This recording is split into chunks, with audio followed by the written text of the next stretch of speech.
نجاست ظاہری کو ظاہر کرنا، اس کو ختم کرنا، اس کا ازالہ کرنا اور ظاہری طہارت پیدا کرنا، یہ چیز علم فقہ سے حاصل ہوتی ہے۔ علماء پڑھنے پڑھانے والے جانتے ہیں خون کتنا نکل آئے وضو ٹوٹ جائے گا، پیپ نکل آئے وضو ٹوٹے گا، الٹی آئے ٹوٹے گا نہیں ٹوٹے گا۔ تو ظاہری بدن سے جو چیز نکلے طہارت کو باقی رکھتی ہے یا توڑتی ہے، یہ سارے مسائل آپ کو علم فقہ میں ملیں گے۔ اور فقہ جاننے والے کو فقیہ کہتے ہیں۔ تو فقہاء کی کتابوں کے اندر ظاہری طہارت کے مسائل آپ کو ملیں گے۔ فقہاء کرام علیہ رحمہ اپنی کتابوں کے اندر لکھتے ہیں کہ بدن سے جب کوئی پاک چیز نکلے تو وضو نہیں ٹوٹے گا، اور پلید نکل جائے، نجس نکل جائے تو پھر وضو ٹوٹے گا۔ آسان سی مثال، نماز میں انسان روئے اللہ کے خوف سے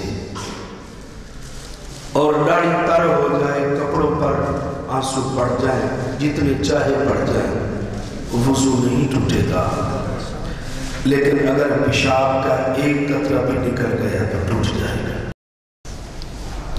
روزہ افطار کر کے مسجد کی طرف آتے ہیں، باوضو ہوتے ہیں، نماز میں کھڑے ہوتے ہیں، کئی دفعہ ڈکار آتا ہے۔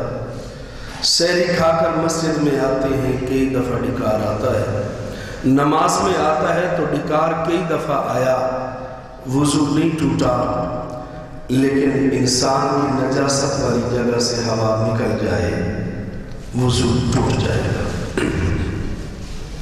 ایک شخص نے مجھ سے مسئلہ پوچھا، خاتون باوضو تھی، باوضو خاتون نے بچے کو دودھ پلایا، اب دوبارہ وضو کرے یا نہ کرے؟ تو میرے ذہن میں بھی یہی اصول تھا، جزی تو نہیں تھی، اصول تھا کہ پاک چیز نکلنے سے تو وضو نہیں ٹوٹتا، اور عورت کا دودھ پاک ہے، جب بچے نے پی لیا تو اصولی طور پر تو وضو نہیں ٹوٹنا چاہیے۔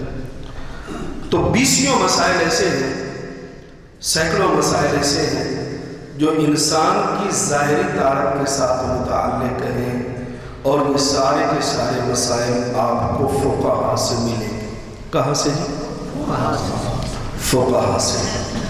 اور باطنی نجاستیں صوفیاء نے، اولیاء کرام نے، بزرگوں نے کتابوں میں لکھی ہے کہ باطنی نجاستیں کتنی ہیں جن کا دل پر ہر وقت ورود رہتا ہے، ہر وقت وارد ہوتی رہتی ہے، بغض ہے، کینہ ہے، حسد ہے، انتقام کی آگ ہے، فلاں فلاں، یہ جتنی چیزیں اندر کے ساتھ تعلق رکھتی ہیں، اندر کے ساتھ، ان کی صفائی کرنے والے فقہاء نہیں، وہ الگ ایک طبقہ ہے جن کو صوفیاء اور اولیاء کہتے ہیں۔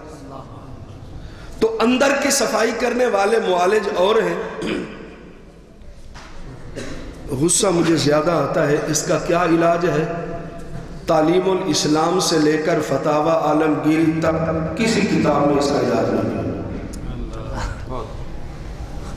میں بدگمانی کا شکار جلدی ہو جاتا ہوں، یہ ہماری فقہ کی کس کتاب میں ملے گا؟ تو یاد رکھو فقہ کی کسی کتاب میں بھی یہ مسئلہ نہیں ہے کہ بدگمانی کا جلدی شکار ہو جاتا ہوں، اس کا علاج کیا ہے؟ مجھے غصہ زیادہ آتا ہے، میں انتقامی مزاج رکھتا ہوں، دوسرے سے انتقام لینے کا مادہ میرے اندر زیادہ ہے، یہ ختم ہو جائے تو یہ کہاں سے ملے گا؟ فقہ سے نہیں ملے گا، یہ تصوف کی کتابوں سے ملے گا، کیونکہ ان کا تعلق اندر کے ساتھ۔ تو ظاہر اور باطن، اللہ پروردگار عالم نے قرآن عزیز میں فرمایا وَذَرُوا ظَاهِرَ الْإِثْمِ، جو ظاہری گناہ ہیں ان کو بھی چھوڑ دے، وہ باطنہ ہو، اور جو باطنی ہیں ان کو بھی چھوڑ دے۔ ظاہری اور باطنی طہارت الگ الگ ہے، اس کے معالج بھی الگ الگ ہیں اور اس کے ہسپتال بھی الگ الگ ہیں۔